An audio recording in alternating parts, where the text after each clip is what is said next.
So hi guys welcome back to my YouTube videos. तो इस video में दोस्तों डिस्कस करने वाले हैं यहाँ पर कुछ इंपॉर्टेंट कंपनीज को और उनसे रिलेटेड कुछ इंपॉर्टेंट अपडेट्स हैं जिसकी बात करेंगे इस वीडियो में। तो चलिए दोस्तों वीडियो की शुरुआत करते हैं। सबसे पहली कंपनी की बात करते हैं। पहली कंपनी का नाम है दोस्तों Tata Motors passenger vehicles limited. But इसको डिस्कस करने से पहले दोस्तों अगर आपने अभी तक चैनल को सब्सक्राइब नहीं किया है तो चैनल को सब्सक्राइब करके बेल आइकन को प्रेस कर लो और सेबी रजिस्टर्ड टेलीग्राम चैनल को भी ज्वाइन कर लो जिसका लिंक आपको डिस्क्रिप्शन में देखने को मिल जाएगा। और एक डिस्क्लेमर भी है, जो भी कंपनी से रिलेटेड न्यूज़ एंड अपडेट्स हम लोग कवर करेंगे वो सारी न्यूज़ एंड अपडेट्स सिर्फ एजुकेशन पर्पस के लिए है, सीखने के लिए है, जिसको किसी भी तरह का इन्वेस्टमेंट एडवाइस मत समझना। आप खुद से रिसर्च और एनालिसिस भी कर सकते हैं। तो चलिए दोस्तों वीडियो की शुरुआत करते हैं। सबसे पहले बात करते हैं टाटा मोटर्स से रिलेटेड कुछ इंपॉर्टेंट न्यूज़ एंड अपडेट्स के बारे में। सो दोस्तों आज के दिन की बात करें तो टाटा मोटर्स आपको काफ़ी ज़्यादा फोकस में देखने को मिल रही थी। फोकस में रहने का सिंपल सा रीज़न है, टाटा मोटर्स आज के दिन काफ़ी ज़्यादा वीक परफॉर्मेंस आपको डिलीवर करती हुई दिखी। और वीक परफॉर्मेंस की अगर हम नंबर्स की बात करें तो वो एक टाइम पे हमें 4% से ज़्यादा की देखने को मिल रही थी। बट ओवरऑल अगर देखोगे तो 2.5 से 3% की गिरावट आज के दिन टाटा मोटर्स पैसेंजर व्हीकल्स के शेयर में हमें देखने को मिला था।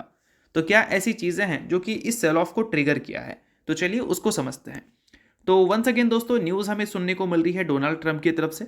ट्रंप ने थ्रेट दिया है 10% एडिशनल टैरिफ इंपोज करने का। किसको? यूरोपियन कंट्रीज़ के ऊपर। और साथ में उन्होंने कुछ कंडीशंस भी रखी हैं जब तक यूएस को वो अलाउड नहीं करते ग्रीनलैंड को बाई करने के लिए। ठीक है, अभी आप सभी को पता है कि ट्रंप ग्रीनलैंड को बाई करना चाहते हैं या फिर बोल सकते हैं कब्जा करना चाहते हैं। और ऐसा नहीं कि ये चीज़ हमें पहली बार सुनने को मिल रही है। अमेरिका कई बार ग्रीनलैंड को लेने का कोशिश की है बट कई सारी प्रॉब्लम्स उनको फेस करना पड़ता है। इस वजह से बार बार वो फेल होते आ रहे हैं। बट इस बार वंस अगेन वो ट्राई कर रहे हैं कि ग्रीनलैंड को वो ले लें। अब यहाँ पर ट्रंप ने जो थ्रेट दिया है 10% एडिशनल टैरिफ इंपोज करने का यूरोपियन कंट्रीज के ऊपर, तो इससे टाटा मोटर्स आज के दिन क्यों परेशान है? टाटा मोटर्स तो इंडिया की कंपनी ना कि यूरोप की। तो टाटा मोटर्स इसलिए परेशान है क्योंकि टाटा मोटर्स की जो सबसे इंपॉर्टेंट सब्सिडरी है जिसको हम जैगुआर लैंड रोवर के नाम से जानते हैं, उसका बिजनेस हमें अमेरिका में काफ़ी ज़्यादा होता हुआ दिखता है। और अमेरिका में उनका कोई भी मैन्युफैक्चरिंग प्लांट नहीं है।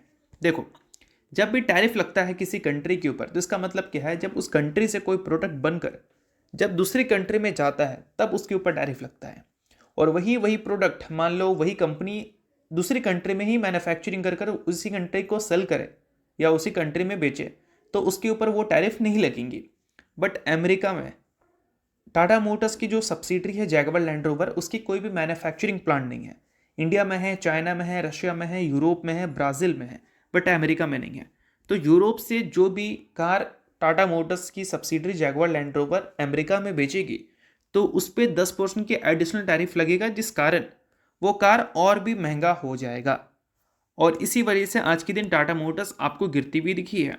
और इससे टाटा मोटर्स को कितना डैमेज हो सकता है वो भी आप समझ लो।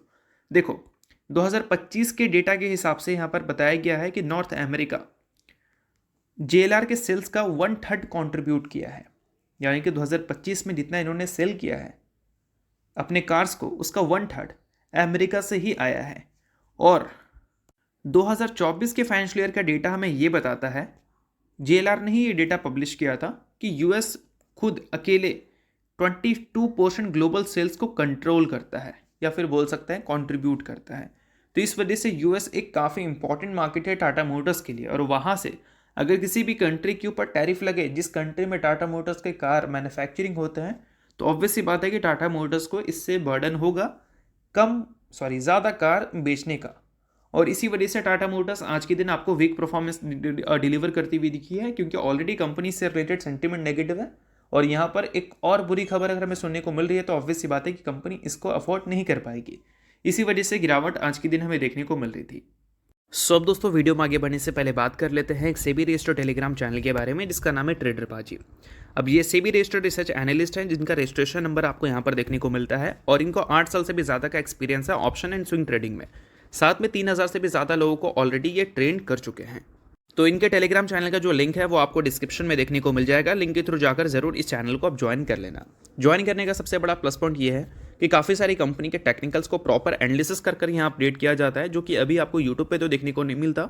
जिसको आप यहाँ पर आकर ज़रूर चेकआउट कर सकते हैं। उसके अलावा दोस्तों मार्केट से रिलेटेड जो समरी होती हैं वो सारी चीज़ें आपको यहाँ पर देखने को मिलती हैं। मार्केट से रिलेटेड जो इंपॉर्टेंट न्यूज़ एंड अपडेट्स होता है वो भी आपको यहाँ पर देखने को मिलता है। साथ में सेबी रजिस्टर्ड टेलीग्राम चैनल है, तो इनके कॉल्स वगैरह भी दिखते हैं, जिसको भी चाहो तो आप चेकआउट कर सकते हो। तो लिंक डिस्क्रिप्शन में है, लिंक के थ्रू जाकर बिल्कुल फ्री ऑफ कॉस्ट आप इस टेलीग्राम चैनल को ज्वाइन कर सकते हैं। तो चलिए दोस्तों बात करते हैं अगली कंपनी के बारे में। सो अगली कंपनी का नाम है दोस्तों डिक्सन टेक्नोलॉजीज इंडिया लिमिटेड। अब दोस्तों डिक्सन टेक्नोलॉजीज की अगर हम बात करें तो आज के दिन ये भी कंपनी आपको काफ़ी ज़्यादा फोकस में देखने को मिली थी, क्योंकि रेगुलर बेसिस पे जो कंपनी की परफॉर्मेंस हमें देखने को मिलती है उसकी डिफरेंट परफॉर्मेंस आज के दिन कंपनी ने डिलीवर किया। यानी कि रेगुलर बेसिस पे कंपनी में गिरावट देखने को मिलता है, बट आज के दिन मार्केट तो गिरा, बट ये कंपनी का परफॉर्मेंस हमें अच्छा देखने को मिला था। अब देखो दोस्तों, कोई भी कंपनी वन साइडेड एक जैसा परफॉर्मेंस अगर डिलीवर करे तो किसी एक ट्रेडिंग सेशन में उसका उल्टा परफॉर्मेंस आपको जरूर दिखता है। मान लो कोई कंपनी लगातार आपको ऊपर पे ऊपर जाती हुई दिख रही है, तो बीच में कंपनी में प्रॉफिट बुकिंग देखने को मिलती है, और वही चीज़ डिक्सन टेक्नोलॉजी ने फेस किया है। डिक्सन में रिसेंट टाइम्स में कोई तेज़ी तो देखने को नहीं मिली है, बट रिसेंट टाइम्स में बहुत बड़ी गिरावट जरूर देखने को मिला है। तो इसी वजह से आज के दिन एक रिकवरी आपको देखने को मिली है। काफ़ी सारे लोगों ने इंटरेस्ट कंपनी में दिखाया होगा।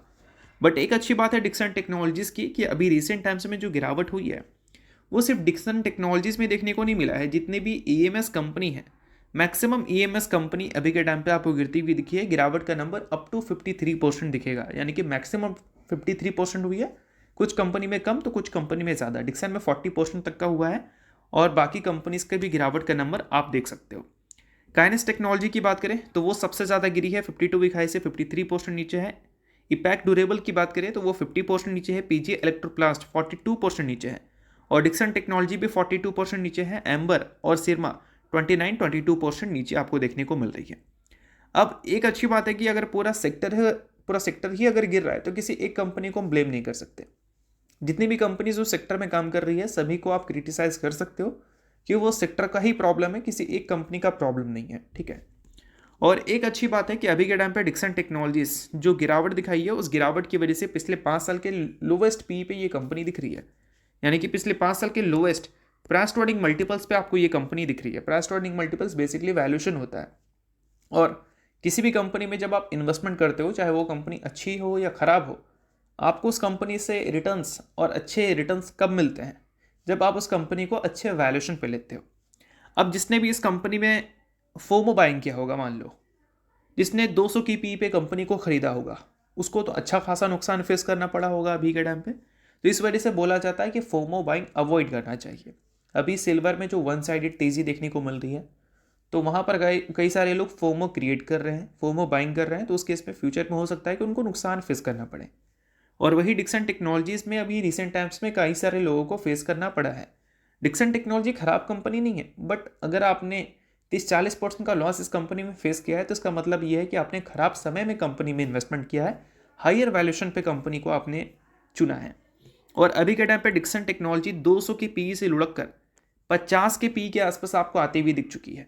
यानी कि पिछले 5 साल के लोवेस्ट लेवल पे कंपनी का करंट वैल्यूएशन है। तो इसका मतलब हम यही मानकर चल सकते हैं कि 42% की जो गिरावट कंपनी को फेस करनी पड़ी है 52 वीक हाई से, ये अच्छा खासा हो चुका है। अब यहाँ से और गिरावट कंपनी में अगर होगा तो इसके लिए और भी नेगेटिव न्यूज़ चाहिए होगी, जो कि मुझे लगता है कि पुरानी नेगेटिव न्यूज़ के बेसिस पे सभी चीज़ें प्राइस्ड इन हो चुकी हैं।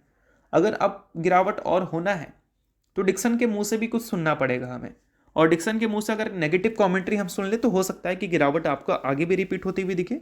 और नेगेटिव कमेंट्री अगर डिक्सन टेक्नोलॉजी खुद से नहीं करती है, ग्रोथ कमेंट्री कर देती है, तो हो सकता है कि कुछ रिकवरी आपको देखने को मिल जाए। बट डिक्सन की बात करें तो रिसेंट टाइम्स में उन्होंने काफ़ी अच्छी कमेंट्री की थी अपने रेवेन्यू ग्रोथ को लेकर, जिसमें उन्होंने बताया था कि 2028 के फाइनेंशियल ईयर तक वो 1 लाख करोड़ के रेवेन्यू को अचीव कर लेंगे, और 27 के फाइनेंशियल ईयर तक उनका रेवेन्यू टारगेट है 80,000 करोड़ का। और इसको अगर कंपैरिजन करें प्रेजेंट नंबर से, तो पीएनएल में अगर देखोगे 2025 के फाइनेंशियल ईयर में तो कंपनी का रेवेन्यू था 38,800 करोड़, और पिछले 4 क्वार्टर की बात करें या फिर 26 की ही बात कर लो ऑलमोस्ट, तो लगभग कंपनी 50,000 करोड़ का रेवेन्यू रिपोर्ट कर देगी। तो अगले 3 सालों में, 2 सालों में कंपनी 100% का ग्रोथ उम्मीद कर रही है अपने रेवेन्यू में। तो डिक्सन के मुंह से तो पहले अच्छी गाइडेंस हमें सुनने को मिली थी, बट अभी रिसेंट टाइम्स में जितनी अनसर्टेनिटी देखने को मिली है मेमोरी के प्राइसेस को लेकर, मोटोरोला के सेल्स वॉल्यूम की गिरावट को लेकर, तो क्या उन सारे कारणों के बाद कंपनी की कमेंट्री चेंज हो सकती है यही सबसे बड़ा क्वेश्चन है और ये चीज़ें हमें कब क्लियर होता हुआ दिखेगा, जब कंपनी अपनी अर्निंग्स रिपोर्ट करेगी। तो अर्निंग्स के डेट तो कंपनी ने रिलीज़ नहीं किया, जब भी रिलीज़ होगा उसके बारे में हम लोग बात ज़रूर करेंगे। बट दोस्तों ये सारी चीज़ें आपको सेबी रजिस्टर टेलीग्राम चैनल पे भी टाइम टू टाइम मिलता है कि डिक्सन टेक्नोलॉजी के टेक्निकल्स को प्रॉपर एनालिसिस कर वहाँ पर अपडेट किया जाता है, जिससे आपको आइडिया लग सके कि कंपनी की जो परफॉर्मेंस है वो कैसे आगे हमें देखने को मिल सकती है। तो लिंक डिस्क्रिप्शन में है, लिंक के थ्रू जाकर चैनल को बिल्कुल ज्वाइन कर लेना, बिल्कुल फ्री ऑफ कॉस्ट। और जितनी भी चीज़ें मैंने आपको बताया वो सारी चीज़ें सिर्फ और सिर्फ एजुकेशन पर्पज़ के लिए, इस चीज़ को भी ध्यान में रखना। तो चलिए दोस्तों इसके बाद बात करते हैं अगली कंपनी के बारे में, जिसका नाम है इटरनल। अब दोस्तों इटरनल की अगर हम बात करें तो ये कंपनी आज के दिन वीक परफॉर्मेंस आपको डिलीवर करती हुई दिखी थी, बट इस कंपनी से रिलेटेड न्यूज़ हमें अच्छा देखने को मिला था, ऐसा लोग एज्यूम कर रहे हैं। क्यों भाई? क्योंकि Q3 की प्रीव्यू हमें अपडेट होती हुई दिखी, जहां पर रेवेन्यू को लेकर एक्सपेक्टेशन है कि 194 करोड़ से कंपनी का रेवेन्यू ग्रो करेगा। बट आज के दिन कंपनी में गिरावट क्यों हुई है? अगर एक्सपेक्टेशन इतनी बड़ी ग्रोथ की है तो फिर परफॉर्मेंस तो कंपनी का आज के दिन अच्छा होना चाहिए, बट परफॉर्मेंस खराब है। तो इसके पीछे का सबसे बड़ा रीज़न है कंपनी के प्रॉफिट। देखो पिछले एक साल में भी कंपनी के रेवेन्यू 100% से ग्रो किए हैं, यानी कि 100% का ग्रोथ कंपनी के लिए कोई नया नहीं है, कंपनी ने पहले भी दिखाई है। बट क्या उसके अगेंस्ट कंपनी ने प्रॉफिट को ग्रो किया है? तो प्रॉफिट को ग्रो कंपनी ने नहीं किया है। 75% का डी ग्रोथ कंपनी को फेस करना है पड़ा है अपने प्रॉफिट में।